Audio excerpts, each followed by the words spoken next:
Hello students, welcome back to the physics by Arun sir. आप सभी का स्वागत करता है अरुण सर वापस से।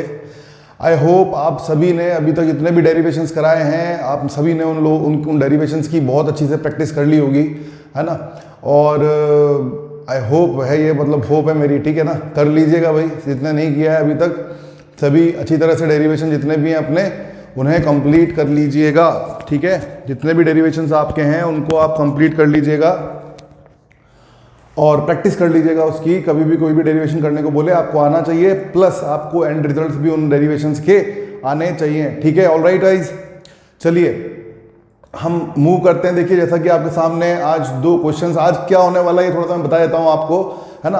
आज हम क्या करेंगे, आज हम कोई डेरिवेशन नहीं करेंगे, लेकिन हम होलो स्फीयर, देखो हमारा लीनियर चार्ज डेंसिटी के जो डेरिवेशन थे, है ना, वो हमारे कंप्लीट हो गए थे, है ना भाई। हमने वायर और रॉड की वजह से दो डेरिवेशन किए थे, हमने फिर आर्क की वजह से डेरिवेशन किया था, फिर हमने रिंग की वजह से डेरिवेशन किया था, ठीक है।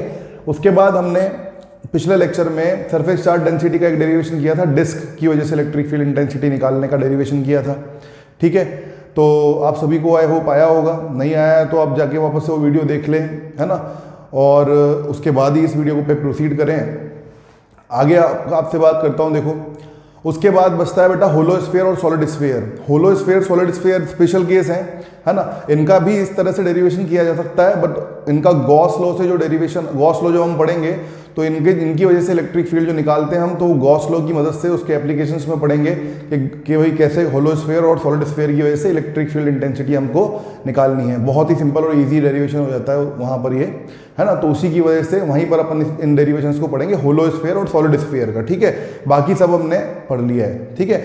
बट आज के लेक्चर में मैं आपको कुछ न्यूमेरिकल्स तो कराऊंगा ही कराऊंगा, बट होलो स्फीयर और सॉलिड स्फीयर की वजह से इलेक्ट्रिक फील्ड इंटेंसिटी और इलेक्ट्रिक पोटेंशियल क्या होता है ये आपको बता दूंगा।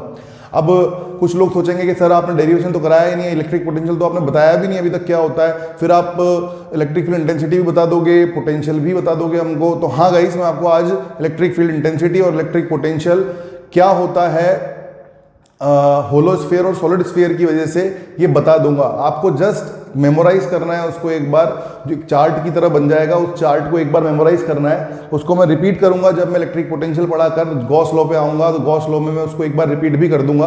बट हाँ, आप लोगों को अभी तक यूं आइडिया हो जाएगा कि हाँ इलेक्ट्रिक फील्ड इंटेंसिटी हमने surface charge, linear charge, volume charge सबकी वजह से पढ़ ली है। तो वो एक कॉन्फिडेंस आपके अंदर डेवलप होगा कि हमको सबकी वजह से इलेक्ट्रिक फील्ड इंटेंसिटी पता है।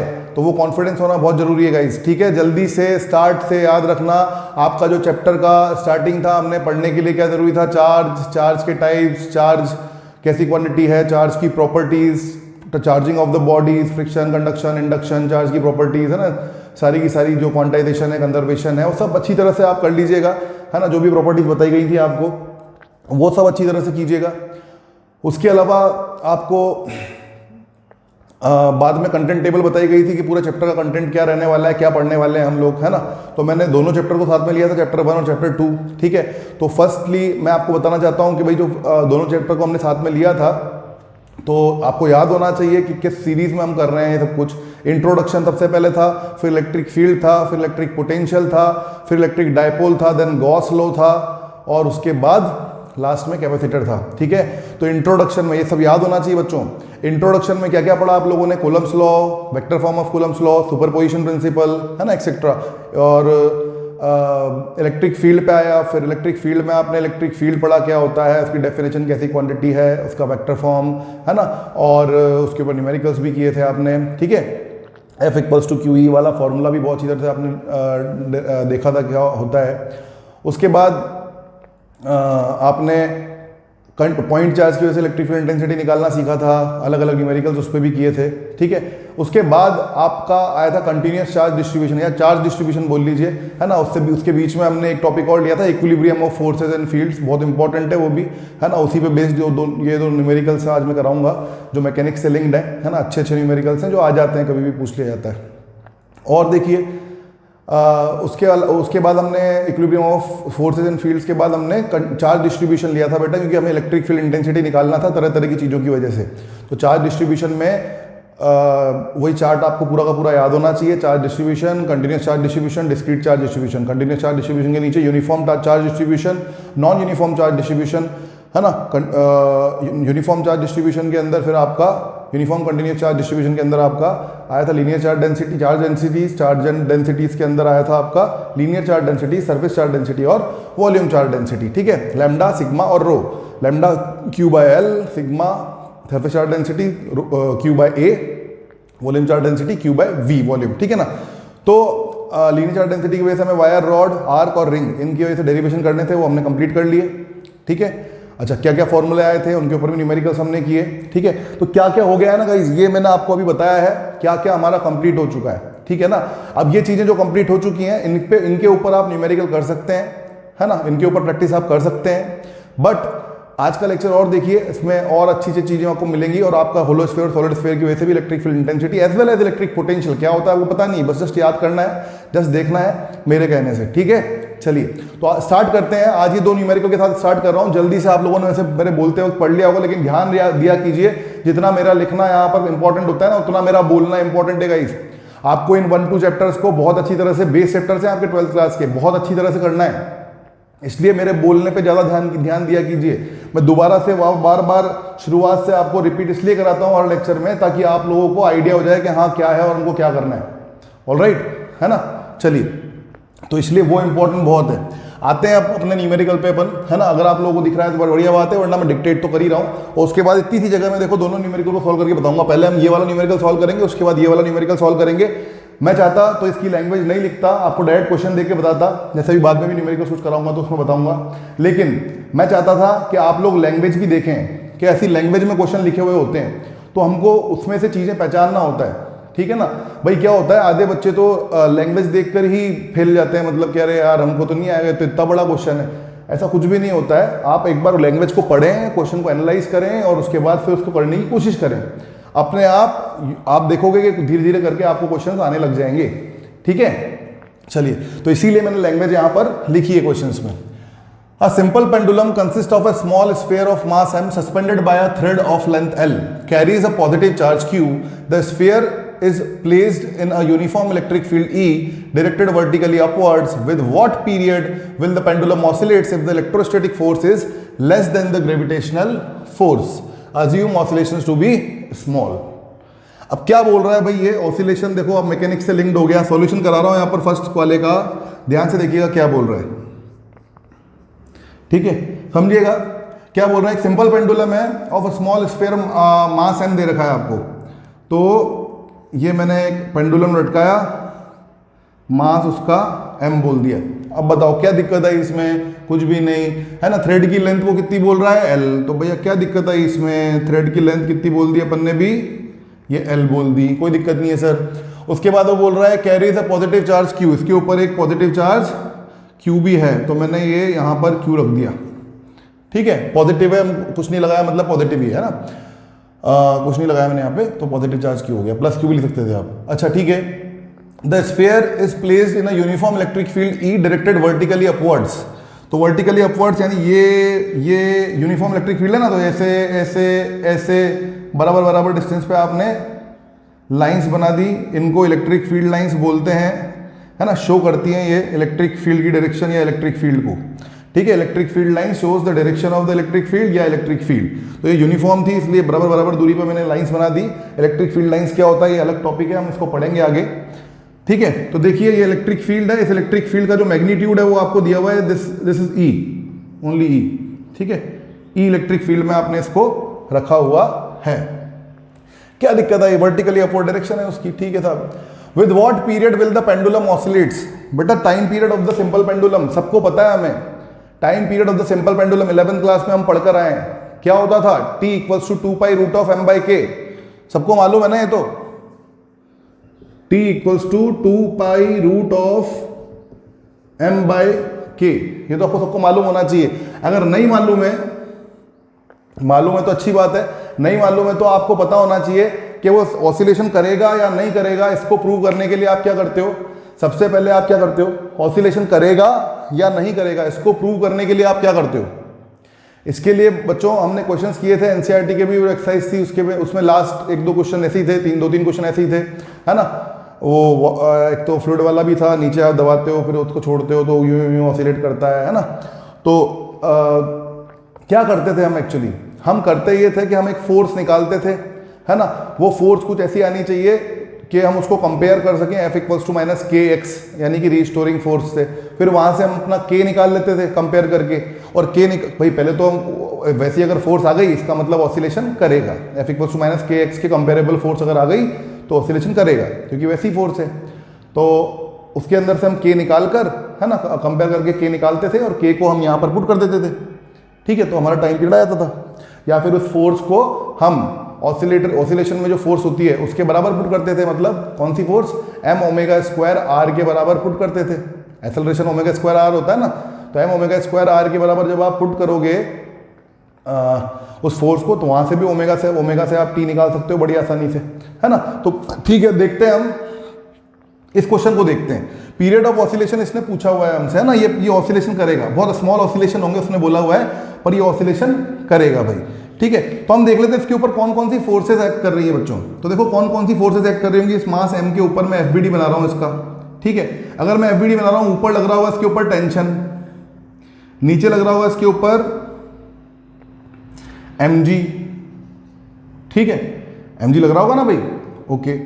उसके बाद क्या लग रहा होगा इसके ऊपर, ध्यान से देखिएगा, और क्या लग रहा होगा इसके ऊपर, क्या इसके ऊपर कोई और फोर्स लग रहा होगा क्या, बिल्कुल लग रहा होगा बच्चों, ध्यान से देखो आप, दिखेगा आपको, ठीक है, ध्यान से देखिए आपको दिखेगा। एक और फोर्स लग रहा होगा बच्चों, इसके ऊपर एक फोर्स लग रहा होगा, इलेक्ट्रिक फील्ड में पड़ा हुआ है, ये Q चार्ज है इस स्फीयर के ऊपर। अगर इस स्फीयर के ऊपर Q चार्ज है, इसका मतलब Q चार्ज अगर E इलेक्ट्रिक फील्ड में रखा हुआ है तो F = QE फोर्स लगती है। किधर लगती है, F = Q × E वेक्टर। समझ में आया। F वेक्टर की डायरेक्शन क्या होती है, जो E वेक्टर की डायरेक्शन होती है। अगर Q पॉजिटिव है तो, Q नेगेटिव है तो E वेक्टर की जो डायरेक्शन है उसके अपोजिट डायरेक्शन में F वेक्टर हो जाएगा। समझ में आया कि नहीं आया। ये फोर्स मालूम होनी चाहिए आपको, F = Q × E vector, formula. जो F वेक्टर की डायरेक्शन है वो E वेक्टर की डायरेक्शन होगी अगर Q पॉजिटिव है तो, जो F वेक्टर की डायरेक्शन है वो E वेक्टर की डायरेक्शन के अपोजिट हो जाएगी अगर Q क्या है, नेगेटिव है तो, ठीक है ना, ओके। तो अभी यहां पर किस डायरेक्शन में फोर्स लगी होगी, इलेक्ट्रोस्टैटिक फोर्स, क्योंकि इलेक्ट्रिक फील्ड है और चार्ज प्लेस्ड है उसके अंदर, तो इस स्फीयर के ऊपर एक इलेक्ट्रोस्टैटिक फोर्स भी लग रही होगी। समझ में आया ना ये बात, ओके। किस डायरेक्शन में लगेगी, पॉजिटिव चार्ज है तो इलेक्ट्रिक फील्ड की डायरेक्शन में ही फोर्स लगेगी। तो ऊपर की तरफ ही एक फोर्स और लगाता हूं, कितनी है वो force, Fe, which is equals to QE। Q उसका मैग्नीट्यूड किसके बराबर हो जाएगा, Q चार्ज रखा हुआ है और E आपकी इलेक्ट्रिक फील्ड है, मैग्नीट्यूड दिया हुआ है। समझ में आ गया होगा आपको,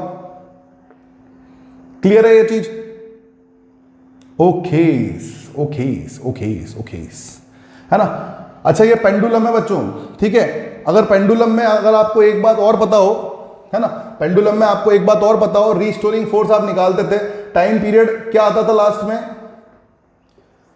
2π√L/g आता था, नहीं आता था, ध्यान से देखिएगा बच्चों, 2π√L/g आता था, ठीक है ना। अच्छा ये क्वेश्चन आपने उतार लिया होगा, देख भी लिया होगा, मैं इसको हटाता हूं थोड़ी सी देर, देखो समझो, समझने के लिए हटा रहा हूं, बस समझ वाला जो पार्ट है वो हम यहाँ पे कर लेते हैं, है ना, ताकि आपको थोड़ा और अंडरस्टैंडेबल हो जाएगी चीजें।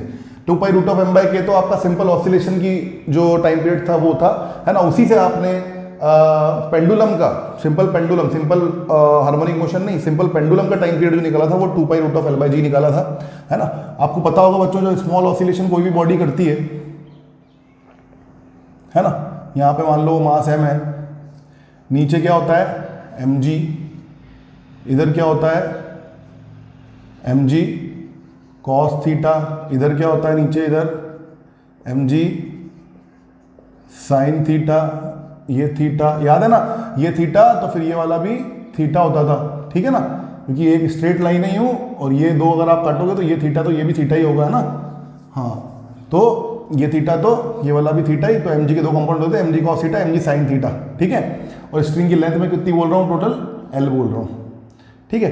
अच्छा टेंशन फेंशन से मुझे कोई मतलब था ही नहीं वहां पे, ठीक है। और ऑसिलेशन भी देखो ऐसे ऐसे थोड़ी होगा, ठीक है ना। अच्छा अभी देखो समझो क्या होगा।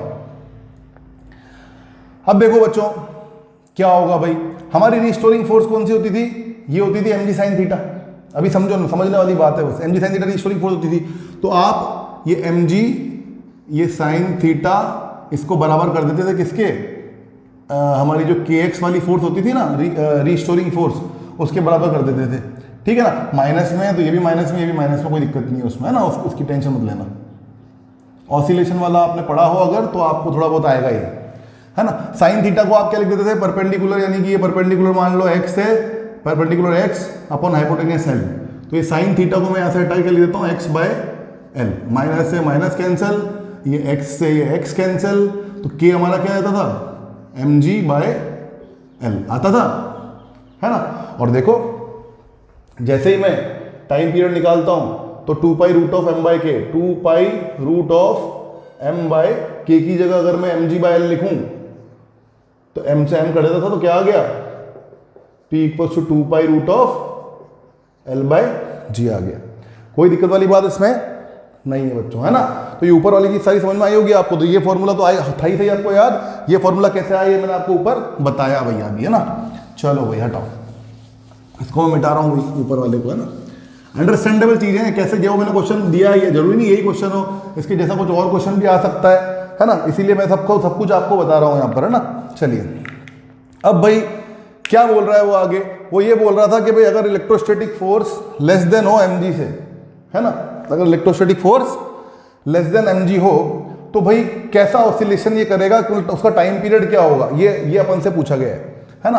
तो देखो भाई t equals to 2 pi root of l by g, ये सर हमारा सिंपल पेंडुलम का टाइम पीरियड होता है, ये हमको पता होना चाहिए डायरेक्टली 11th क्लास से, ठीक है ना। अच्छा इसमें जब मैंने पढ़ाया था 11th क्लास में तो आपको बताया था कि जो g है ना, ये हमेशा g नहीं रहता है। देखो ये जो पेंडुलम यूं घूमेगा, है ना, तो टाइम पीरियड जो भी होगा उसका वो इस फोर्स की वजह से अफेक्ट होगा, है ना। पर इस फोर्स की वजह से वो अफेक्ट कितना होगा, क्या होगा, तो वो देखना, वो पते वाली बात है कि कितना सर अफेक्ट होगा। समझिएगा, मैंने आपको बताया था कि किसी लिफ्ट में अगर लिफ्ट को मैं a एक्सेलरेशन के साथ ऊपर लेके जा रहा हूं, ठीक है, और उसके अंदर एक कोई बॉडी पड़ी हुई है, नॉन इनर्शियल फ्रेम के अंदर पड़ी हुई है कोई बॉडी, है ना।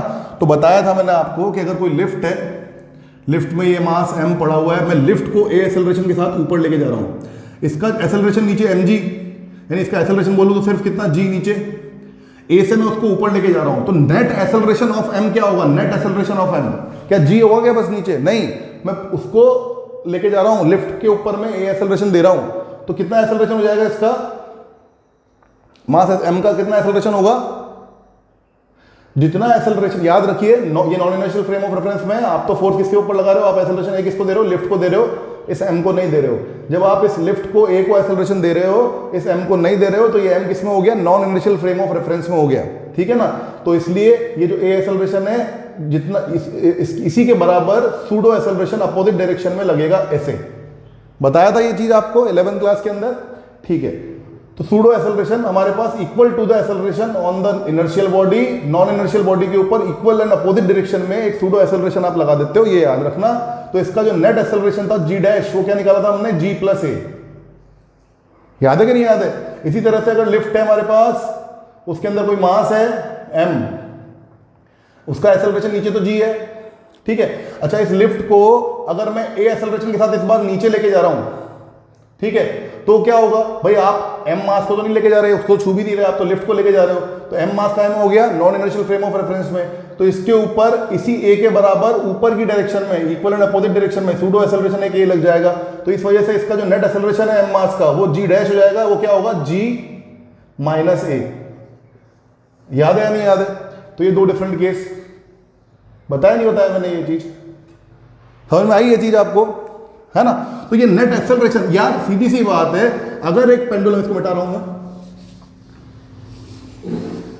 देखो समझो, अगर एक पेंडुलम है वो यूं यूं घूम रहा है, तो यार फोर्स तो यूं यूं लग रही है ना इसके ऊपर, ये वाली फोर्सेस, रिस्टोरिंग फोर्स की बात नहीं आ रही है यहाँ पर, है ना। तो यार पेंडुलम जो है वो यूं यूं घूम रहा है, लेकिन उसका जो टाइम पीरियड है वो इस फोर्स के कारण कैसे अफेक्ट हो सकता है? वो तो सिर्फ एक ही तरह से अफेक्ट हो सकता है, जैसे time period root of 2π√L/g होता है, या तो एल चेंज हो या फिर जी चेंज हो। 2π तो चेंज होने वाला है नहीं, है ना। या तो एल चेंज होना चाहिए या फिर जी चेंज होना चाहिए। तो हम देख रहे हैं कि सर यहाँ पर क्या चेंज हो रहा है, यहाँ पर हमारा ये जी डैश जो है ना वो चेंज हो रहा है, देखो ध्यान से, ठीक है। अच्छा, टेंशन तो हमेशा रहता ही है, उसकी बात मत करो, टेंशन तो अपना पहले भी रहता है। अगर मैं मेन रूप से देखूं ना अगर, तो ये mg नीचे लग रहा था, यानी जी एक्सेलरेशन इसके ऊपर नीचे लग रहा था, ठीक है, जी एक्सेलरेशन नीचे की तरफ लग रहा था। और अब एक QE फोर्स है ये, है ना, ये फोर्स है, ठीक है। अगर मैं एक्सेलरेशन बोलूं तो इसको क्या कर दो आप, इस फोर्स को ma के बराबर कर दो, तो एक्सेलरेशन कितना मिल जाएगा आपको, QE/m मिल जाएगा ना भाई। QE क्या है, फोर्स है, which is equals to ma, तो एक्सेलरेशन कितना मिल जाएगा आपको, ये QE/m, ठीक है ना। ये एक्सेलरेशन किधर लग रहा है, ऊपर की तरफ लग रहा है, समझ में आया, क्लियर है। तो यहां पर जो G है ना वो आपका G डैश बन जाएगा, और G डैश क्या होगा, वो बोल रहा है आपको कि ग्रेविटेशन फोर्स ज्यादा है, ये फोर्स कम है। एक बार मैं m से मल्टीप्लाई करता हूं इसको, मैं एक बार FBD और बना रहा हूं, देखो बहुत शांति के साथ करना है इस क्वेश्चन को, ठीक है। चलो मैं एक बार FBD बनाता हूं, नीचे तो लगाता हूं मैं mg, ऊपर की तरफ लगाता हूं मैं electrostatic force which is QE, है ना। आप K/Q1/Q2/r² नहीं करेंगे अपन, ठीक है, क्योंकि इलेक्ट्रिक फील्ड गिवन है, ठीक है साहब। अच्छा, क्या बोल रहा है वो, क्या क्वेश्चन में आप ध्यान से पढ़ोगे, रिवाइंड करके देख लेना, क्वेश्चन में आपने कहा, आपको बोल रहा है वो कि ग्रेविटेशनल फोर्स ज्यादा है और इलेक्ट्रोस्टैटिक फोर्स कम है, मतलब एक्सेलरेशन किधर होगा, इधर, ठीक है ना। तो बड़ी वाली फोर्स माइनस छोटी वाली फोर्स बराबर m है, ठीक है साहब। तो बड़ी वाली फोर्स यानी कि mg माइनस छोटी वाली फोर्स यानी कि Fe इक्वल्स टू ma। अच्छा, इस Fe को मिटा के मैं QE लिख दूं, कोई दिक्कत वाली बात नहीं है। चलिए अब यहां से मेरे पास A क्या आ जाएगा, A, तो A नेट एक्सेलरेशन अब कितना आ जाएगा, A will be equals to m को नीचे भेज दो, तो G माइनस QE/m, ये आएगा नहीं आएगा, क्लियर है, ठीक है। तो नेट एक्सेलरेशन मींस व्हाट, यही तो मेरा क्या है, G डैश, यही तो मेरा G डैश है जो मुझे पुट करना है, समझ में आया। तो टाइम पीरियड अब मेरा क्या हो जाएगा, टाइम पीरियड मेरा हो जाएगा 2π√L/g डैश, कितना है बच्चों, G माइनस QE/m। क्लियर होना चाहिए आप लोगों को, ये आया हुआ क्वेश्चन है, ठीक है, IIT में आया हुआ क्वेश्चन है ये, ठीक है। तो इसलिए ये आपको क्लियर होना चाहिए, समझ में आया, बहुत ही इजी चीज है, कोई टफ टास्क नहीं है इसमें। आप बोलोगे सर टेंशन क्यों नहीं ली, टेंशन सर, टेंशन जो मैंने ये फॉर्मूला निकाला था उसके अंदर टेंशन को पहले ही कंसीडर कर चुका हूं मैं, ठीक है ना। रिस्टोरिंग फोर्स मेरी बिल्कुल इधर वाली थी, आने वाली mg sin थीटा, उसके हिसाब से मैंने फॉर्मूला निकाला था, उसमें टेंशन नहीं आया था, ठीक है ना। तो उसकी बात मत करना। अभी आप देखो चेंज क्या हो रहा है, चेंज सिर्फ इस इलेक्ट्रिक फील्ड के आ जाने से जो mg फोर्स था वो चेंज हो रहा था, तो mg और Fe में मैंने देखा है जो देखा है, समझ में आया कि नहीं आया, ये क्लियर है। चलिए आगे बढ़ते हैं बच्चों, इसको मैं मिटा रहा हूं, ठीक है। ये समझ में आया, नहीं समझ में आया पूछ लेना एक बार, कंफ्यूजन नहीं होना चाहिए। कितनी सारी चीजें रिपीट हो गई, सोचिए आप लोग, मैं यही आपको समझाना चाह रहा हूं, कितनी सारी चीजें रिपीट हो गई।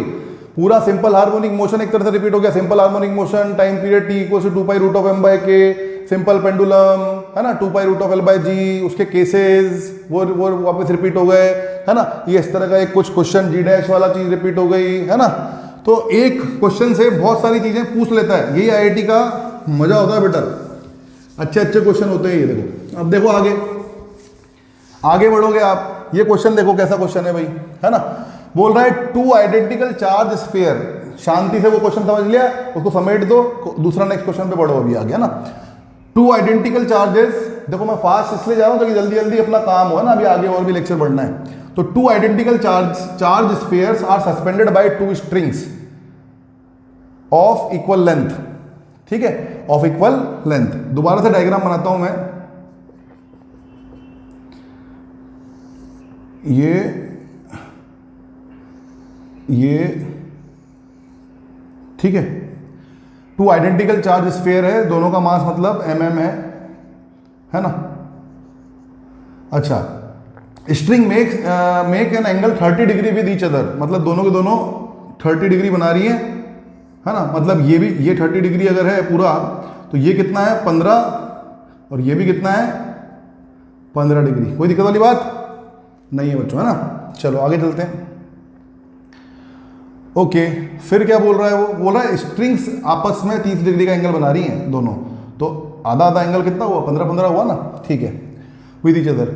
When suspended in a liquid of density 0.8 ग्राम, अभी तो मैंने नहीं सस्पेंड किया है, और इनके बीच में डिस्टेंस कितनी है अभी मान लिया जाए, इनके बीच में डिस्टेंस मान लेते हैं अपन r है ना, मान लेते हैं अभी मैंने सस्पेंड नहीं किया है। अब ये बोल रहा है कि सस्पेंड करो, तो करो साहब, एक बार और बना लेता हूं, क्या दिक्कत है।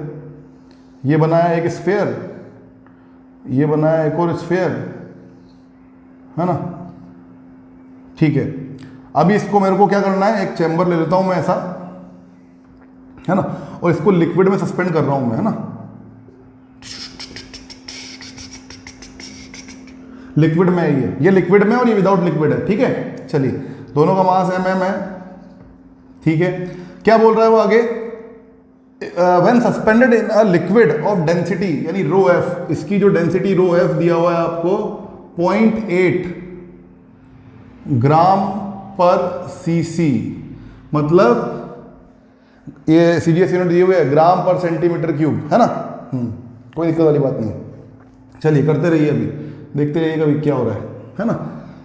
अगर मैं इसको इस लिक्विड में डाल देता हूं, the angle remains the same, angle मतलब वही 30 डिग्री है पूरा, और ये 15, और ये भी 15 डिग्री रहता है ना, मतलब ये डिस्टेंस भी आपकी उतनी रहेगी, ये डिस्टेंस भी आपकी उतनी रहेगी भाई आर।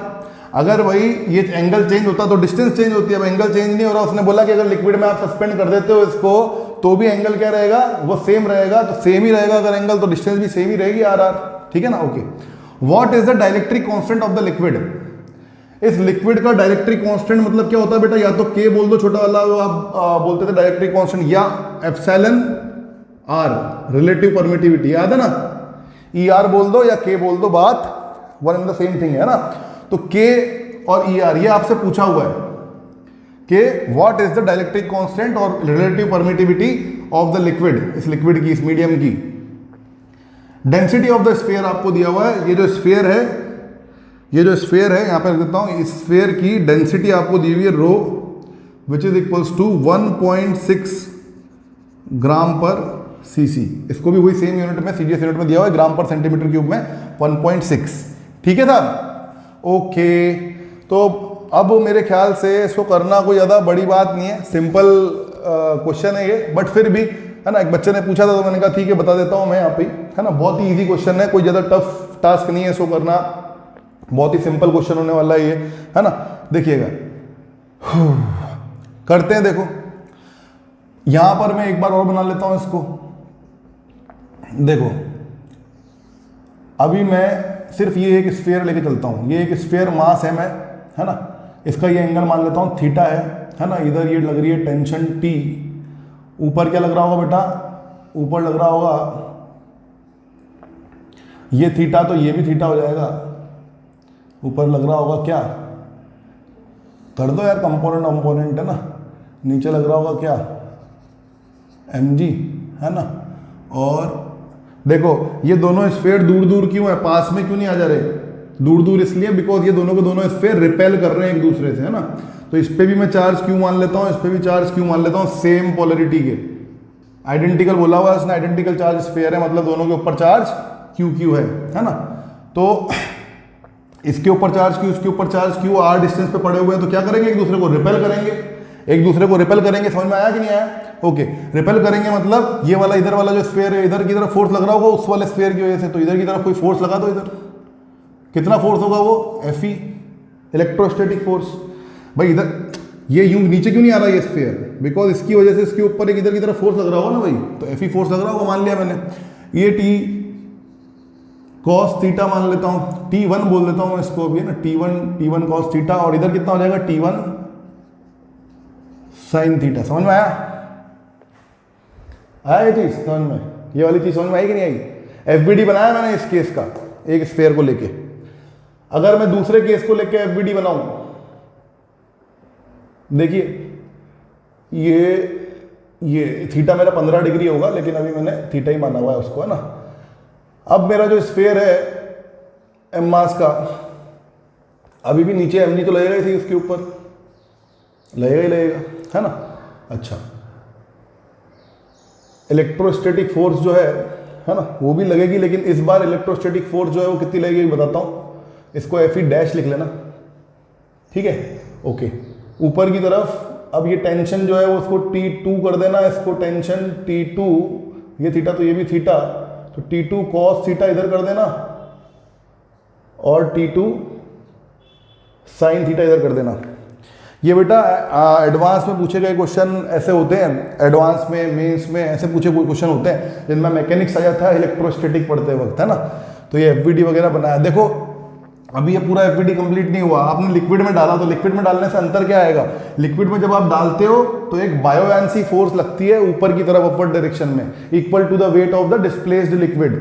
डिस्प्लेस्ड लिक्विड के वेट के बराबर ऊपर की डायरेक्शन में फोर्स लगती है ना, समझ आया।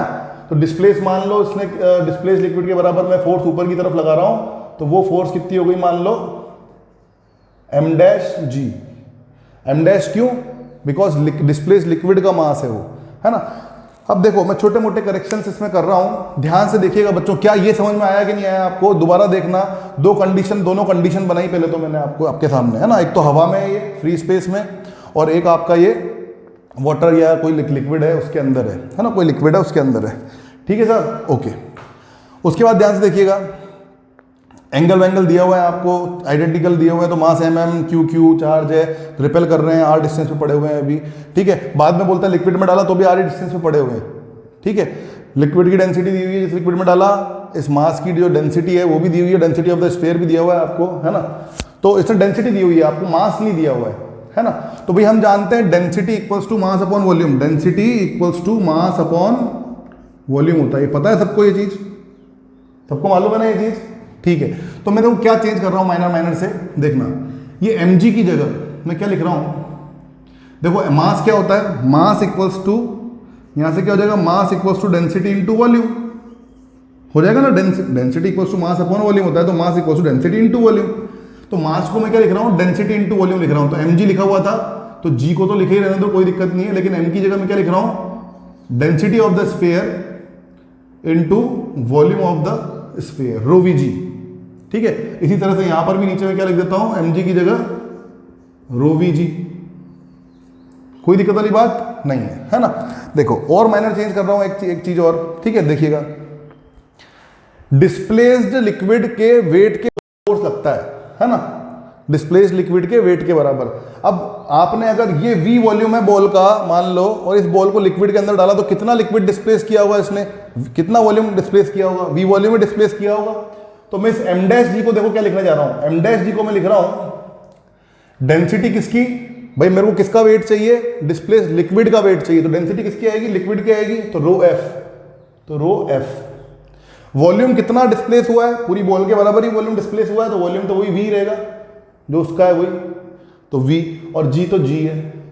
तो दोनों mg में फर्क आया, समझ में आया ना, एक रो वी जी है और एक रो एफ वी जी है ना। आपको बताओ बायोएंसी फोर्स का फॉर्मूला ही होता है रो एफ वी जी, ठीक है ना, ओके। तो मैं इस m डैश जी को भी हटा के पूरा रो एफ वी जी लिख रहा हूं यहां पर, simply rho F V into g. ये समझ में आया कि नहीं आया, आ गया होगा इतना आपको समझ में, ठीक है। अब फर्दर आपको कुछ ज्यादा नहीं करना है, आपको सिंपल सा काम है अब तो, है ना। मैं इसको मिटा दे रहा हूं बेटा, है ना, जो लैंग्वेज है इसको मिटा रहा हूं। आपको डाइलेक्ट्रिक कांस्टेंट निकालना है, तो निकालते हैं अभी।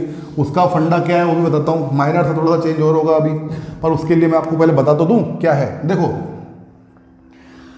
क्या फंडा यहां पर, अभी तो मैकेनिक्स चल रहा है, इलेक्ट्रोस्टैटिक्स का क्या फंडा है यहां पर, बताएगा कोई मुझे, इलेक्ट्रोस्टैटिक्स का क्या फंडा है बच्चों। इलेक्ट्रोस्टैटिक्स का फंडा आप लगेगा, देखो ये जो एफ लगा रहे हो ना आप, और एफ डैश और एफ और एफ डैश जो आप लगा रहे हो, यहां पर चेंज होगा काम, है ना। देखो आपको पता होना चाहिए बेटा, F naught upon F M, जिसने नहीं देखा परमिटिविटी मीडियम वाला मेरा लेक्चर वो देख ले। F naught upon F M, force in free space upon force in medium will be equals to epsilon M upon epsilon naught, which will be equals to epsilon R और K, relative permittivity या dielectric constant. ये मैंने आपको बताया था, याद है कि भूल गए? याद है? चलिए अच्छी बात है बच्चों, याद है तो, है ना। तो इससे मैं ये वाली इक्वेशन ले रहा हूं, देखो यूं, मतलब F naught by F M equals to epsilon are. ठीक है, समझ में आया ना। तो ये एफ ई, ये फ्री स्पेस में लगने वाला फोर्स था, तो एफ ई को तो क्या लिख दो आप, एफ नॉट, तो एफ नॉट लिख दिया। ठीक है, ओके। अच्छा, ये मीडियम में लगने वाला फोर्स था, तो एफ ई डैश को आप क्या लिख दोगे, एफ एम, है ना। और एफ एम क्या होता है, एफ एम क्या हो जाएगा यहां से, देखो F M will be equals to F naught upon epsilon R. इसके ऊपर क्वेश्चन भी करा था अपन ने, याद करो। तो F M equals to F naught by epsilon are. ठीक है ना, ये एप्सिलॉन आर आपको निकालना है बच्चों। तो एफ एम को हटा रहा हूं मैं, इधर कितना फोर्स लगा रहा हूं, सीधे F naught by epsilon are. ठीक है, एक बार आपको हैबिट हो जाएगी ना, तो आप ये सब नहीं करोगे फटाक से, भाई बिना मीडियम के एफ नॉट, तो मीडियम के साथ F naught by epsilon R, काम खत्म सीधे, है ना। चलो मिटा रहा हूं मैं इसको भी, ध्यान से देखना बेटा, बीच बीच में जो स्टेप लिख के मैं मिटा रहा हूं, क्योंकि स्पेस की कमी है हमारे पास, है ना। देखिए इसको मिटा रहा हूं, अब सारे स्पेसिफिकेशन मैंने लिख दिए हैं बेटा बोर्ड पे, है ना। अब आपको just write down the equation and answer तक पहुंचना है, बड़ी आसानी से आप पहुंच जाओगे। देखो इससे लिखता हूं, क्या होगा बेटा, T1 cos theta will be equals to rho V G. ठीक है, T1 cos theta will be equals to rho V G, और T1 sin theta will be equals to F naught. Equation number 1, equation number 2। ठीक है, इससे बनाओ बेटा, क्या होगा, T2 cos थीटा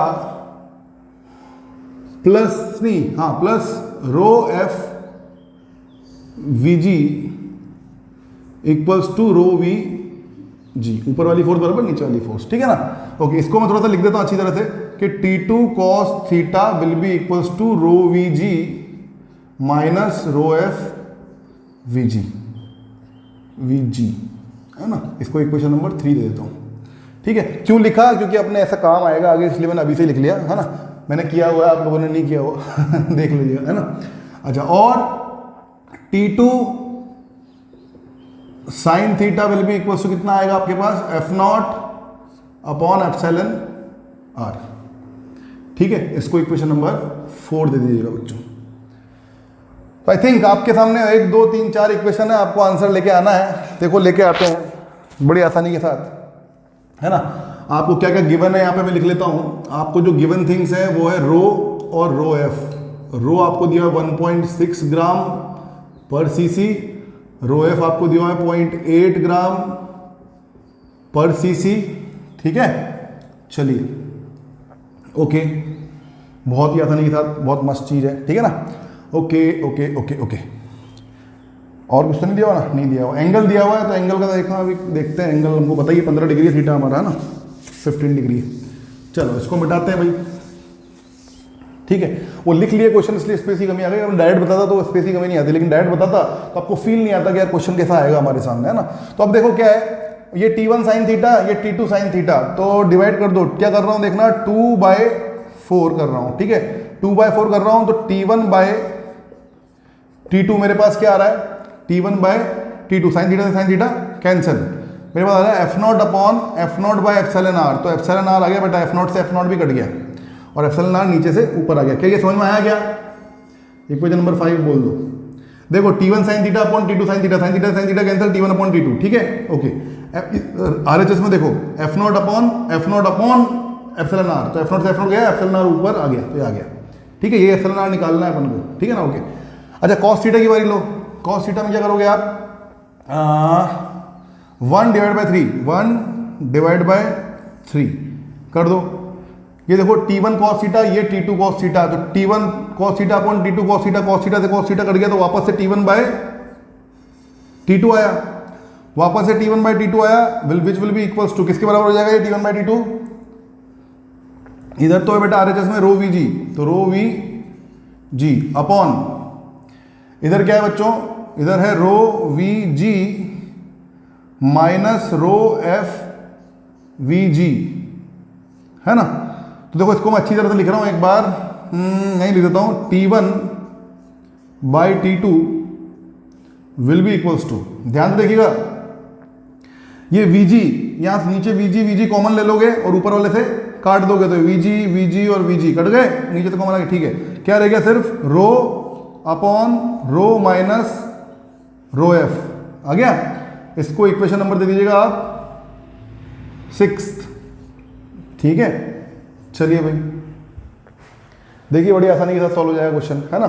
ये भी T1/T2 है बेटा, ये भी T1/T2 है, तो एप्सिलॉन आर हमारा T1/T2 था, तो एप्सिलॉन आर हमारे किसके बराबर आ जाएगा? रो upon rho minus rho F, है ना। रो हमको दे रखा है 1.6 अपॉन, चेंज करने की जरूरत नहीं, यूनिट्स को कट जाएंगे, यूनिट्स को कॉमन आके 1.6 और 1.6 माइनस 0.8, 1.6 अपॉन 0.8, पॉइंट से पॉइंट गया, 8 से 16 गया, 2 टाइम्स, तो एप्सिलॉन आर जो हमारा आया वो आ गया 2। समझ में आया कि नहीं आया?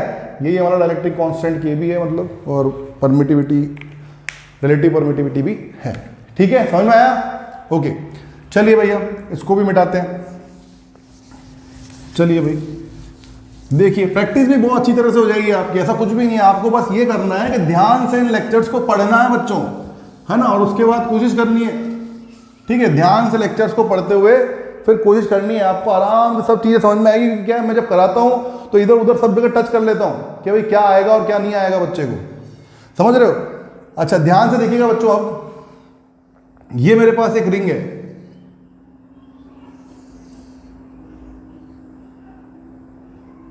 ये एक और क्वेश्चन है ना।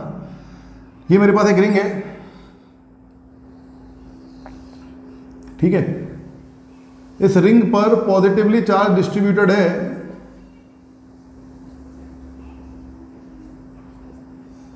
ठीक है। कितना चार्ज डिस्ट्रीब्यूटेड बेटा? प्लस कैपिटल Q, ठीक है। और ये यहां से इसके एक्सिस से यहां से r डिस्टेंस दूर मेरे पास एक और चार्ज है, एक पार्टिकल है जिसका मास है, उसके ऊपर चार्ज माइनस Q मान लो आप, ठीक है। वो इधर की तरफ आ रहा है भाई साहब, अट्रैक्ट होएगा ना इससे, तो आएगा इधर की तरफ, ठीक है साहब, ओके, ठीक है।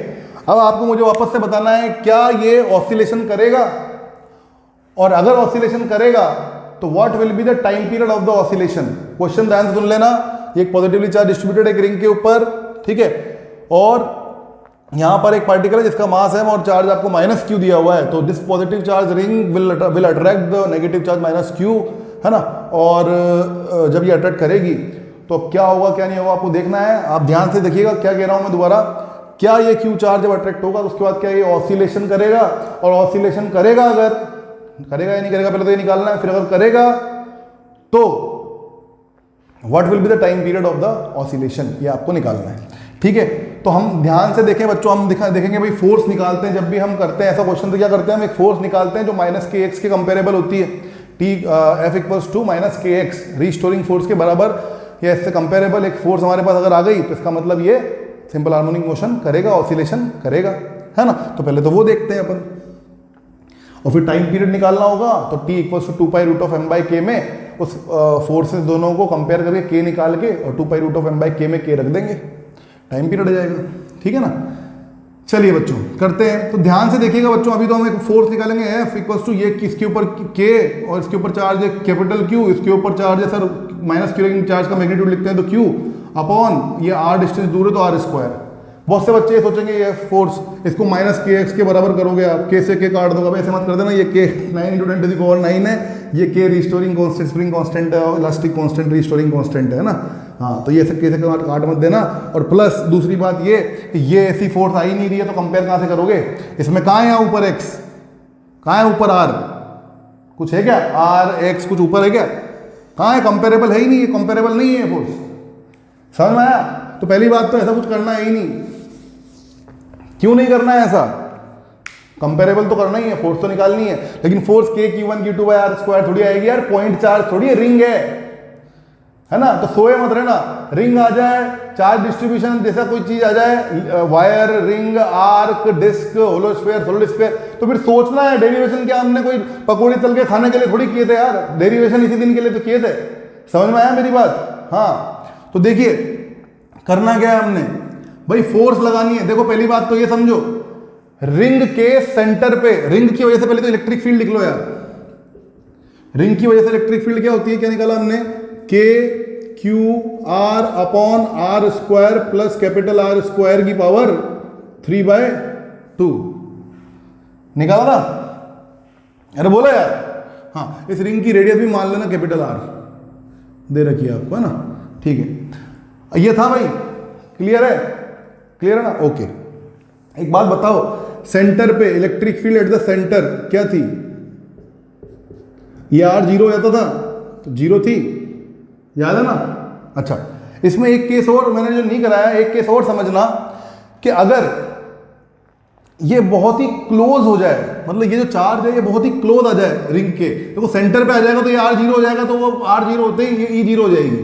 लेकिन ई वेरी क्लोज, तो वेरी क्लोज है मतलब क्या हो जाएगा बेटा, ये कौन सा केस है, वेरी क्लोज मतलब आर बहुत छोटा है, ये आर जो है बहुत छोटा हो जाएगा यहाँ पर, है ना। जब बहुत छोटा हो जाएगा तो आर को तो नेग्लेक्ट नहीं करोगे, छोटा हो जाएगा, तो आर स्क्वायर को आप नेग्लेक्ट कर सकते हो, समझ में आया ना।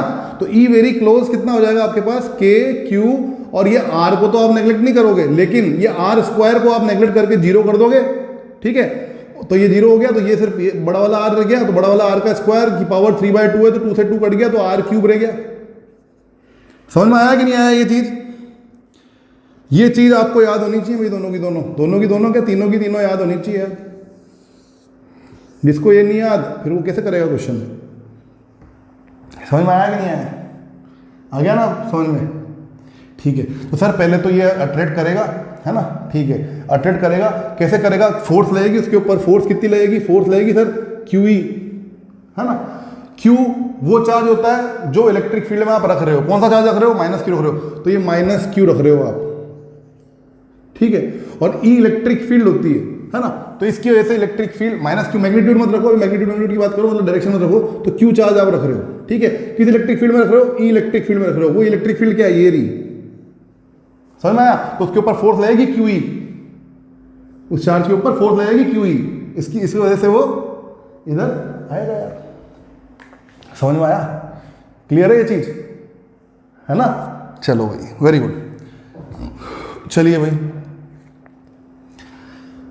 इसकी वजह से इलेक्ट्रिक फील्ड यहाँ इस पॉइंट पे किधर की तरफ डायरेक्शन होती है, positive charge, positively charge ring की वजह से इस पॉइंट पे इलेक्ट्रिक फील्ड की डायरेक्शन इधर होती है, और नेगेटिवली चार्ज रिंग की वजह से इलेक्ट्रिक फील्ड की डायरेक्शन इधर होती है। तो इलेक्ट्रिक फील्ड की डायरेक्शन दोगी इधर, मतलब इलेक्ट्रिक फील्ड डायरेक्शन दोगी इधर, और क्योंकि ये नेगेटिव चार्ज है तो फोर्स किधर लगेगी, इलेक्ट्रिक फील्ड की जो डायरेक्शन है उसकी अपोजिट डायरेक्शन में, तो ये फोर्स वेक्टर किधर लगेगा, इधर, तो इसके ऊपर फोर्स लगेगी इधर।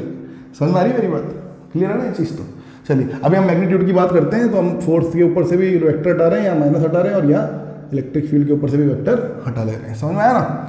चलो, तो वेरी क्लोज के लिए भी हमने निकाल लिया, सेंटर पे भी हमने निकाल लिया, पूरा फॉर्मूला तो हमको मालूम है ही सही, ठीक है साहब, बहुत बढ़िया, शाबाश।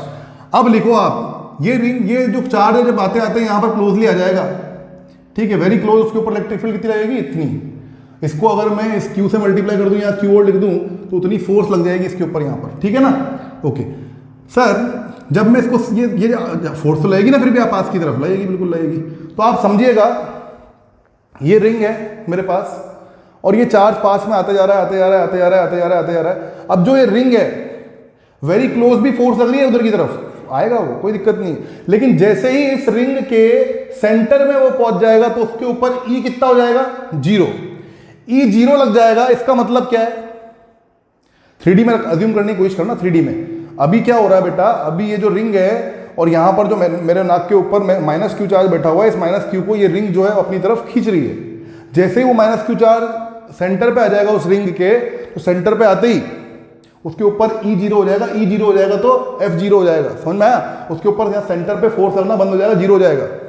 लेकिन ड्यू टू इनर्शिया, मास है उसके पास, ड्यू टू इनर्शिया वो यहाँ पे रुक जाएगा क्या, नहीं रुकेगा, वो आगे बढ़ेगा, है ना। और जैसे ही वो आगे बढ़ेगा, उस रिंग के, देखो खींच रहा था अपनी तरफ, positively charge ring negative charge को खींच रहा था, अब वो यहाँ 0 हो गया, लेकिन इनर्शिया के कारण वो आगे बढ़ा। जैसे ही वो आगे बढ़ा तो उस रिंग के, जैसे ही वो चार्ज इधर बढ़ जाएगा, समझो इनर्शिया के कारण जैसे ही वो चार्ज -Q इधर आएगा, मास m का जैसे ही इधर आएगा, तो ये जो रिंग है अब क्या करेगी, अब ये रिंग फोर्स उसके ऊपर ऐसे लगाएगी ना, समझ में आया कि नहीं आया? समझ में आया ना भाई। पॉजिटिवली चार्ज रिंग, इस पॉइंट पर अगर आप देखोगे तो इलेक्ट्रिक फील्ड की डायरेक्शन किधर होगी? इधर की तरफ, है ना। और नेगेटिवली चार्ज रिंग होती तो इस पॉइंट पर इलेक्ट्रिक फील्ड की डायरेक्शन इधर की तरफ होती, ठीक है ना। अब उधर 3D है ना भाई, बदल गया ना मामला, ठीक है साहब। तो माइनस क्यू चार्ज है, तो जिधर इलेक्ट्रिक फील्ड होगी उसकी अपोजिट डायरेक्शन में फोर्स लगेगा कि नहीं लगेगा?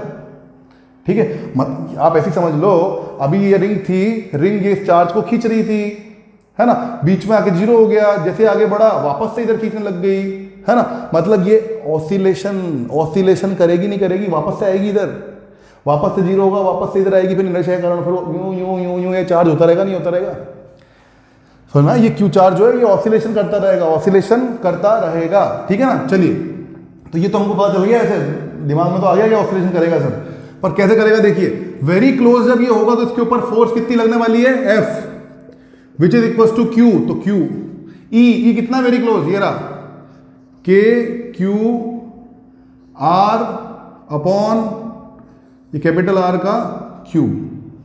इस Q को मैं हटा के और यहां लिख लेता हूं, कैसी रही? सही रही। ये F इक्वल्स टू आपका रीस्टोरिंग फोर्स क्या होता है? KX या KR, जो भी आप बोलो, ठीक है ना। अब देखो आप माइनस माइनस लगा लो, कोई दिक्कत नहीं है ना। रिस्टोरिंग फोर्स बन रहा है कि नहीं बन रहा है? ये के अलग है, देखो इसको, ये के अलग है, ये के इंटू 9 टू 10⁻9 है, ये के रिस्टोरिंग कांस्टेंट वाला के है ना। अच्छा, ये के कौन सा के है?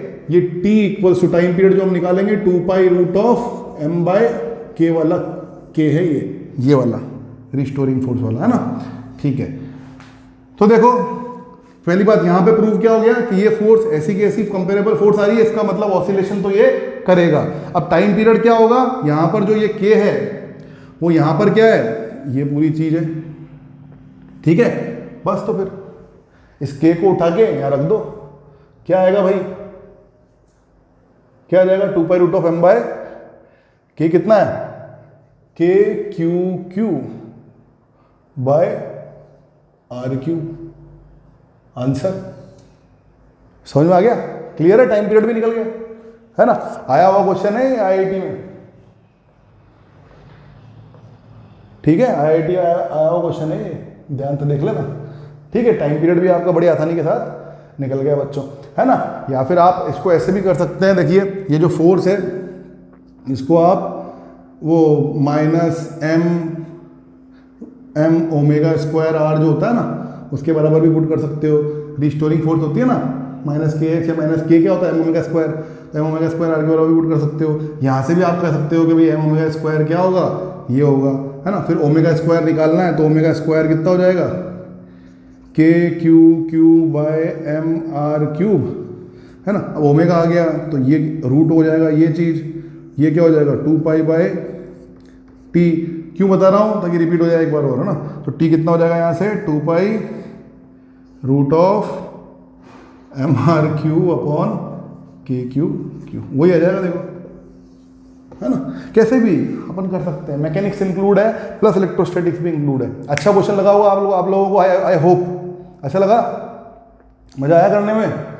चलिए मिटाता हूँ इसको। अब एक होमवर्क दे रहा हूँ, जल्दी से घर पे करना, ठीक है।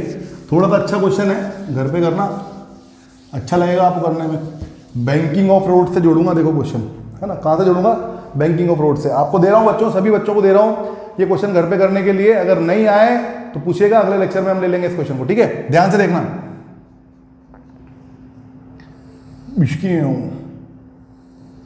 पिशकियों 30 डिग्री का ये एंगल है बेटा, इंक्लाइन प्लेन का। यहां पर एक ब्लॉक रखा हुआ है, मास m दे रखा है उसके ऊपर आपको, ठीक है। और विच इज 1 kg लिख लो यार, 1 kg का ब्लॉक है, ठीक है। समझ में आ रहा ना? 1 kg लिखा हुआ है ये भाई अंदर। मास देख लो, गिवन चीज यहीं लिख रहा हूं मैं, ठीक है। यहाँ पर ये फ्रिक्शन भी फ्रिक्शन का कोफिशिएंट भी दिया हुआ है म्यू विच इज 0.2, ठीक है ना। ओके, फ्रिक्शन भी दिया हुआ है, फ्रिक्शन वाला प्लेन है भाई, ओके। ये सब कुछ अभी रुक जाओ। अच्छा, यहाँ से ये जो हाइट है, ठीक है, ये 1 मीटर दी हुई है ना। ये इंक्लाइन प्लेन पे 1 मीटर की हाइट पे 1 kg का ब्लॉक रखा हुआ है एक, है ना। अच्छा इसके ऊपर चार्ज भी है, चार्ज कितना है 0.01 कूलम, ठीक है, ओके। तो ये तो खतरनाक ही दे रहे हो, अरे कोई खतरनाक नहीं, बहुत सिंपल है, बस ये है कैलकुलेशन थोड़ी खतरनाक जरूर है। ये पूरा का पूरा जो इंक्लाइन प्लेन है ये एक electric field, uniform electric field के अंदर रखा हुआ है। उस इलेक्ट्रिक फील्ड की वैल्यू जो है, मैग्नीट्यूड की वैल्यू जो दे रखी है आपको, दे रखी है 100 न्यूटन पर कूलम, ठीक है। ध्यान से देख लेना क्वेश्चन, इंक्लाइन प्लेन का एंगल आपको 30 डिग्री दिया हुआ है, मास 1 kg दिया हुआ है, 1 मीटर ऊपर अभी वो पड़ा हुआ है, क्यू चार्ज उसके ऊपर 0.01 कूलम दिया हुआ है, ठीक है। इस पे फ्रिक्शन भी है इस प्लेन पे, वो म्यू, उसका म्यू जो है 0.2 दिया हुआ है, 0.2। इलेक्ट्रिक फील्ड जो है वो आपको 100 न्यूटन पर कूलम दी हुई है। एफबीटी बनाते जाओ, काम करते जाओ, है ना। देखो छोटा सा बता देता हूं, यहां पर अगर एम मास है, ये थीटा है ना, नीचे mg लगता है बच्चों, इधर mg cos थीटा लगता था, इधर नॉर्मल लगता था, इधर mg sin थीटा लगता था, है ना। पीछे की नीचे आना है इसको, पीछे की तरफ फ्रिक्शन लगेगा, ठीक है। आपको ये बताना है टाइम, क्वेश्चन है टाइम, टाइम निकालना है आपको नीचे जब आ जाइए, time to reach to the ground, मतलब ये कितने टाइम में यहां से यहां तक पहुंचेगा, है ना। Time to reach the ground, find time to reach the ground, ठीक है ना। अच्छा इस तरह से फोर्सेस लगेंगे इसके ऊपर। अब देखो चार्ज भी है यहाँ पर चार्ज है, Q equal to 0.1 coulomb, 0.01 coulomb charge है ना। तो पॉजिटिव चार्ज के ऊपर इलेक्ट्रिक फील्ड के अंदर किधर फोर्स लगता है, जिधर इलेक्ट्रिक फील्ड होती है उसी डायरेक्शन में फोर्स लगता है ना। F equals to QE, E की जो डायरेक्शन होती है वही डायरेक्शन F की भी होती है अगर Q चार्ज उसके अंदर पड़ा हुआ है तो, है ना। अगर Q माइनस होता तो E की जो डायरेक्शन होती है उसकी अपोजिट डायरेक्शन में फोर्स लगता है F। समझ आ गया वो इतना, ठीक है। तो इस Q के ऊपर, इस ब्लॉक के ऊपर एक इलेक्ट्रोस्टैटिक फोर्स भी लगेगा जो इसी डायरेक्शन के अंदर होगा, यूं, ठीक है। वो कितना होगा इलेक्ट्रोस्टैटिक फोर्स, Fe, है ना। ये थीटा तो ये भी थीटा होता था, याद करो, जब ये mg और ये mg cos थीटा होता था, है ना। अब ये पूरा 90 डिग्री है तो ये 90 माइनस थीटा हो गया, और ये पूरा भी 90 डिग्री है तो ये 90 माइनस थीटा, तो ये थीटा, है ना।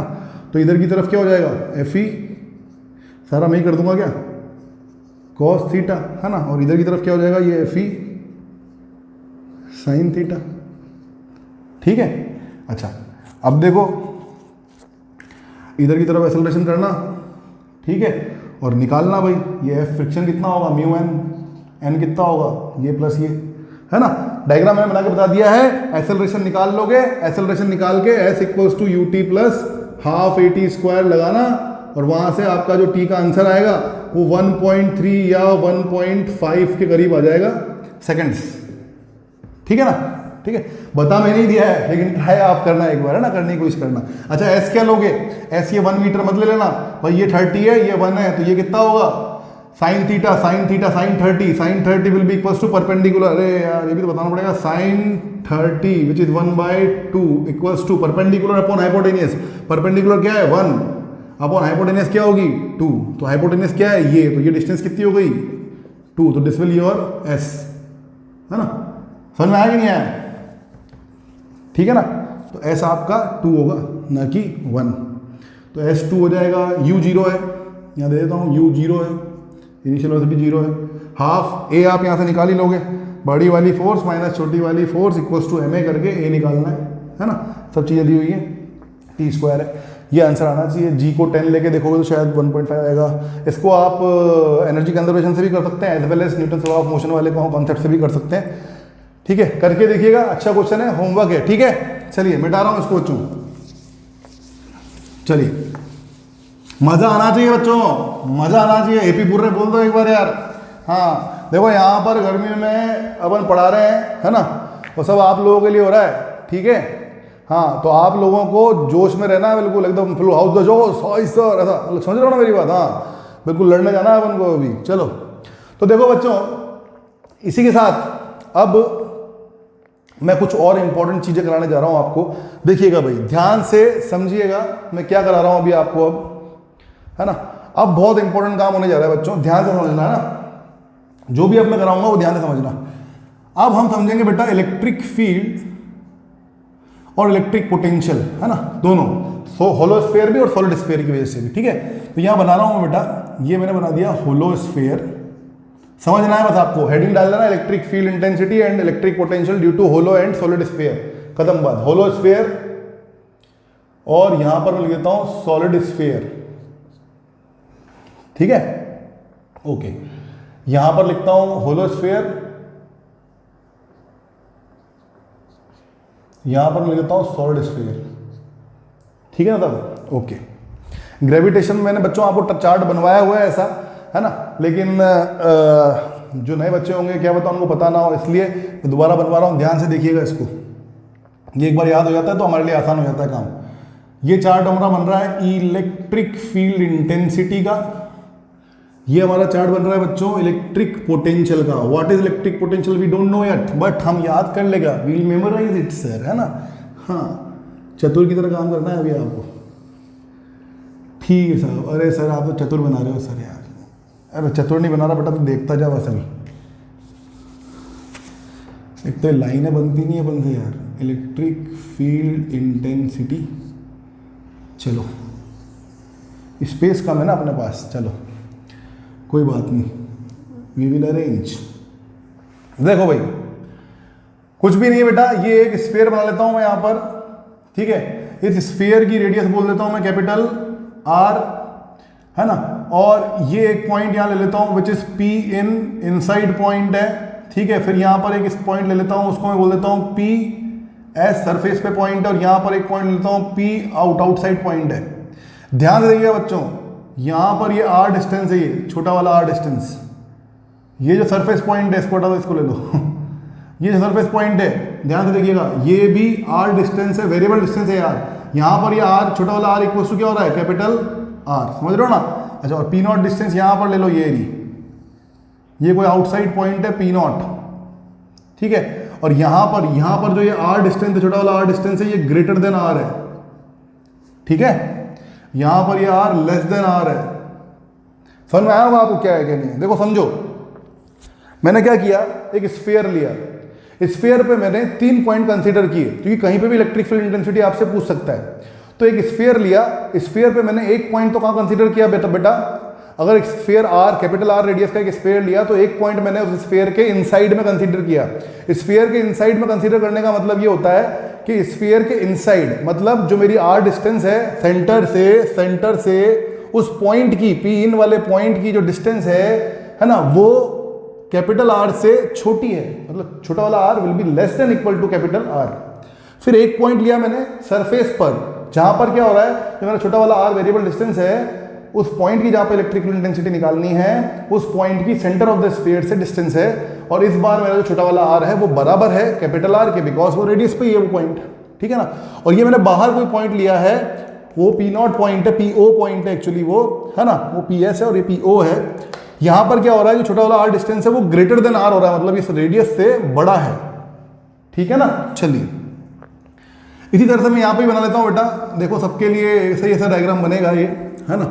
तो यहां पर ये रेडियस तो कैपिटल आर, यहां पर ये पी एन, ध्यान से देखिए बच्चों, ये बहुत ध्यान से देखने वाली बात है, R is less than R. यहां पर ध्यान से देखने वाली बात है कि यहां पर जो पॉइंट है वो पी एस है, और यहां पर जो आर है वो बराबर आर हो गया। और यहां पर देखो बेटा, ये बहुत इंपॉर्टेंट है कि पी नॉट आउटसाइड पॉइंट है, इसके लिए जो आर है ना बेटा, ये ग्रेटर देन कैपिटल आर है। ये समझ में आया हो बच्चों, आया कि नहीं आया। अच्छा देखिए यहाँ पर जो है ये बहुत इंपॉर्टेंट होने वाला है, थोड़ा गोले अपने छोटे बन रहे हैं स्पेस की वजह से, उसकी टेंशन मत लेना। ये देखो अच्छी तरह देखते रहो, ठीक है। ये देखो ये कैपिटल आर है, यहाँ पर मैंने एक पॉइंट लिया बेटा पी इन, देखो ध्यान से देखना यहाँ पर क्या हो रहा है, पी इन पॉइंट लिया है, ये जो डिस्टेंस है वो R less than capital R है, ठीक है। ये एक पॉइंट जो लिया है मैंने, ध्यान देखिए बेटा पी एस, सरफेस पे जो पॉइंट है, यहां पर जो ये आर है वो बराबर कैपिटल आर है ना, ये रेडियस पे ही है। और यहां पर ध्यान से देखिए पी नॉट जो है वो यहां पर है, और यहां पर आर क्या हो रहा है मेरा, ग्रेटर देन आर हो रहा है, क्लियर है। चलिए यहां पर देखने वाली बात बहुत इंपॉर्टेंट है, पर यहां पर देखना बेटा, ये जो डिस्टेंस है वो तो आपकी कैपिटल आर हो गई, है ना, radius of the sphere, solid sphere है ये। होलो स्फीयर सॉलिड स्फीयर मतलब 5 रुपए वाला ग्लोब और 500 रुपए वाला ग्लोब है ना, खाली है अंदर से अगर तो होलो स्फीयर, भरा हुआ है अंदर से तो सॉलिड स्फीयर, ठीक है। और यहाँ पर मास में यहाँ पर 4 से रिलेटेड चीजें हैं, अभी बताऊंगा मैं थोड़ी देर में, रुक जाइए।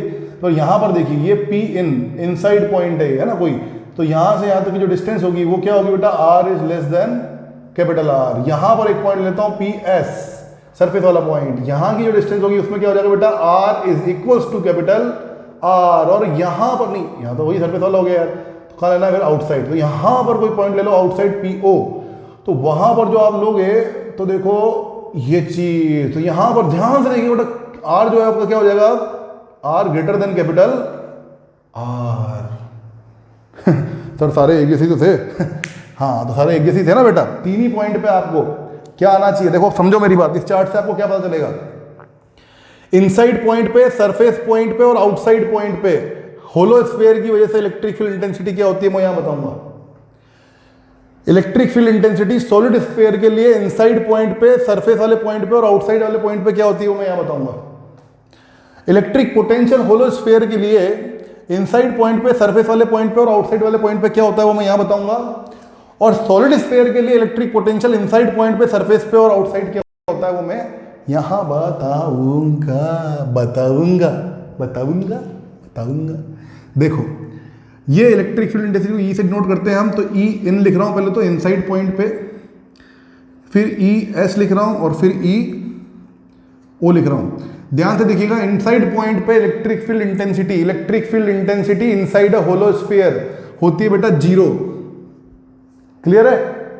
ओके।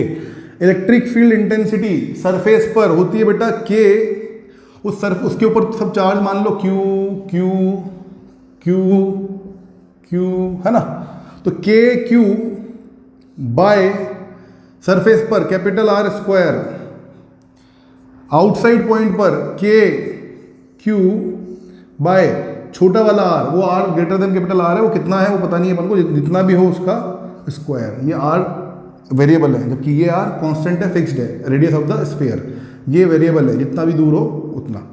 ठीक है साहब? ओके, देखते हैं आगे।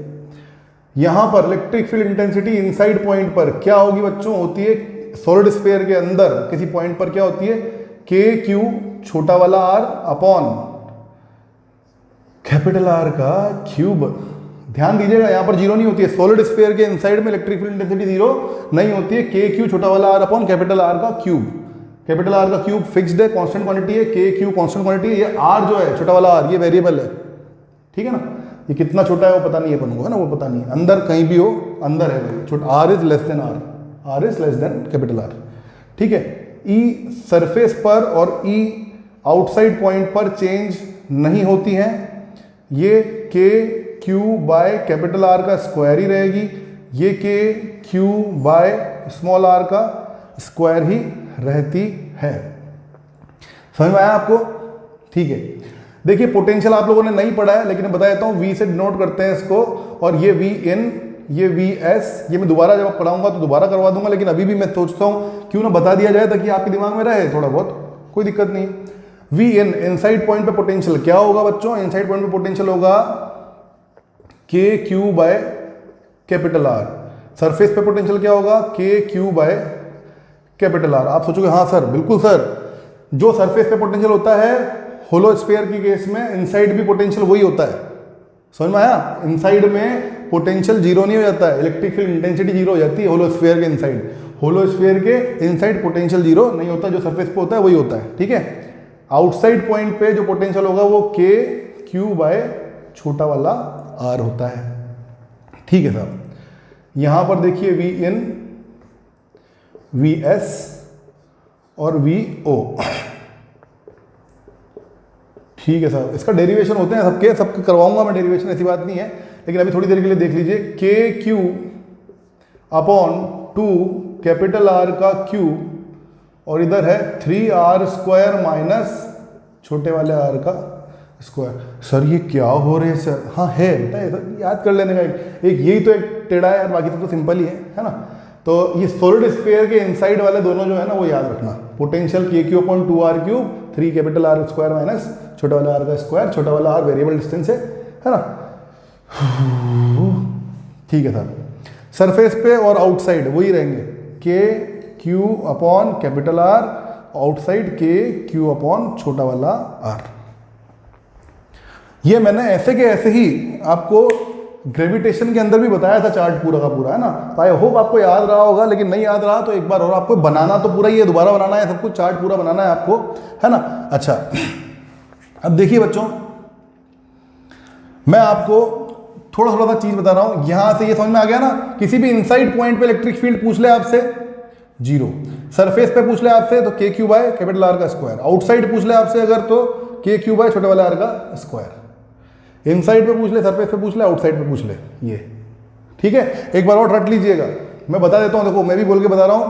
होलोस्फीयर की बात करते हैं, होलोस्फीयर के लिए इलेक्ट्रिक फील्ड इंटेंसिटी की बात करते हैं, तो इनसाइड पॉइंट पे 0, सरफेस पर K Q by capital R का स्क्वायर, और आउटसाइड पॉइंट पे के क्यू बाय छोटे वाले आर का स्क्वायर। याद रख लेना है बच्चों।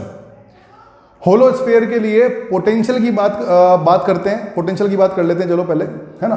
तो होलोस्फीयर के लिए जब पोटेंशियल की बात करूंगा तो K Q by capital R inside point पे भी, आउट और सरफेस वाले पॉइंट के लिए भी के Q upon capital are, outside point के लिए के क्यू अपॉन छोटा वाला आर। क्लियर है, ठीक है। अब देखो दोबारा से इलेक्ट्रिक फील्ड इंटेंसिटी के बारे में बात करते हैं। सॉलिड स्फीयर के लिए, होलोस्फीयर के लिए नहीं, सॉलिड स्फीयर के लिए इनसाइड पॉइंट पर electric field intensity due to solid sphere is K Q छोटा वाला आर अपॉन कैपिटल आर का क्यूब, ठीक है। सरफेस पर और आउटसाइड वही K Q upon capital R का स्क्वायर और के क्यू अपॉन छोटे वाले आर का स्क्वायर, वो सेम रहती है, देखो सेम रहेंगी होलोस्फीयर और सॉलिड स्फीयर के लिए, है ना, सेम रहेंगी इलेक्ट्रिक फील्ड इंटेंसिटीज, बस इनसाइड पॉइंट पर ही चेंज होगी, 0 और K Q R upon capital R का क्यूब, है ना। पोटेंशियल की बात करें तो पोटेंशियल की बात करते हैं अगर, तो इनसाइड सॉलिड स्फीयर के लिए पोटेंशियल अगर हम बात करें इनसाइड पॉइंट पर, तो वो थोड़ा टेढ़ा फॉर्मूला है, K Q upon 2 capital R का क्यूब, और ऊपर ब्रैकेट में आएगा 3 कैपिटल आर का स्क्वायर माइनस छोटे वाले आर का स्क्वायर। थोड़ा सा बड़ा फॉर्मूला है, ये याद रखना जरूरी है ना, आता भी वही है, ठीक है। चलिए उसके बाद सरफेस और आउटसाइड के लिए चेंज नहीं होगा, K Q upon capital are, के क्यू अपॉन छोटा वाला आर। तो बात सिंपल सी चीज है, याद रखना है इन चीजों को, याद रखना है। देखो ध्यान से देखना आप बेटा, कई बार पूछा गया है, कई बार, एक दो बार नहीं, कई बार पूछा गया है। पोटेंशियल तो नहीं पूछता, लेकिन इलेक्ट्रिक फील्ड इंटेंसिटी जरूर पूछता है। ध्यान से देखिएगा क्या पूछता है वो कि आप हमें ग्राफ बताइए कि कौन सा ग्राफ डिनोट करता है होलोस्फीयर का इलेक्ट्रिक फील्ड इंटेंसिटी, अगर हम देखना चाहें तो सेंटर से बढ़ते हुए आगे डिस्टेंस पे, है ना। तो देखो ग्राफ क्या होगा, ये इलेक्ट्रिक फील्ड इंटेंसिटी बना लो E, और इधर बना लो आप डिस्टेंस R, है ना, वेरिएबल डिस्टेंस R, और यहां पर एक कांस्टेंट चीज होगी, वो है कैपिटल R, जो रेडियस, यहां पे क्या है, छोटा वाला R जो है वो बराबर हो जाएगा आपके कैपिटल R के, है ना। R वेरिएबल डिस्टेंस है, 0 से स्टार्ट होगा, 0 से बढ़ता बढ़ता बढ़ता कैपिटल R तक आया, फिर बढ़ता बढ़ता बढ़ता जाने कहां तक जाएगा पता नहीं, है ना। ओके, अब देखो होलोस्फीयर के लिए इलेक्ट्रिक फील्ड इंटेंसिटी अगर मैं देखूं तो ये 3 चीजें हैं मेरे पास, ठीक है। ओके, सबसे पहले इनसाइड क्या होती है, 0, इनसाइड 0 होती है, मतलब यहां से लेकर इनसाइड क्या होगा, रेडियस के अंदर तक। तो रेडियस के अंदर तक क्या होगा बेटा, यही आएगा, ये वाला चीज, समझ रहे हो, है ना। अच्छा, सरफेस पर आ गया, आर पे जैसे आया सरफेस पे आ गया, सरफेस पे क्या होती है, K Q by capital R का स्क्वायर, कैपिटल आर भी कांस्टेंट फिक्स्ड है, के क्यू भी फिक्स्ड है, कांस्टेंट, है ना।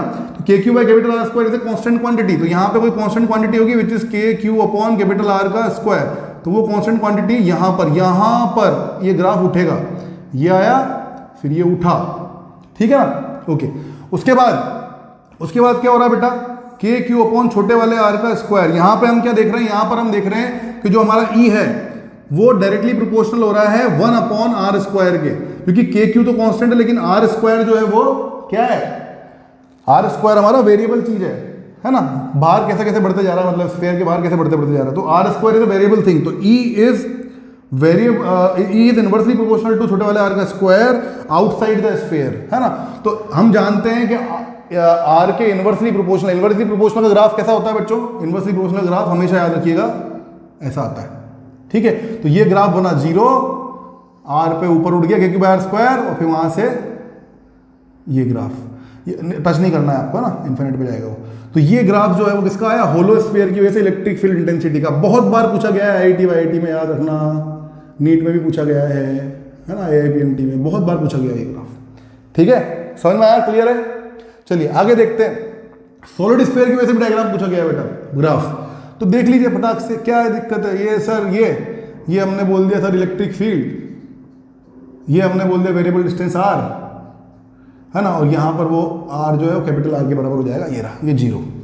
ठीक है, बढ़ते जाओ, क्या हो रहा है भाई, इनिशियली 0 से आर तक, है ना, तो ये छोटा वाला आर है, इसको मैं 0 कर देता हूँ, तो छोटे वाले आर को 0 करते ही क्या हो जा रहा है 0, मतलब स्टार्ट तो मेरा यहीं से होगा, ठीक है ना, स्टार्ट यहीं से होगा साहब, ठीक है। उसके बाद क्या आ रहा है, अंदर वाले पॉइंट पे, अभी एस पे मत पहुंचो, सरफेस पे मत पहुंचो, अंदर क्या हो रहा है, ई इज, ये पूरा चीज कांस्टेंट है, देखो के क्यू अपॉन कैपिटल आर का cube, capital R fixed quantity radius of the sphere, उसका क्यूब है, के क्यू फिक्स्ड है, ये चीज कांस्टेंट है, मतलब ई और कांस्टेंट और इक्वल टू को मिला लोगे तो प्रोपोर्शनल साइन बन जाता है, और ये आर, तो E is directly proportional to are.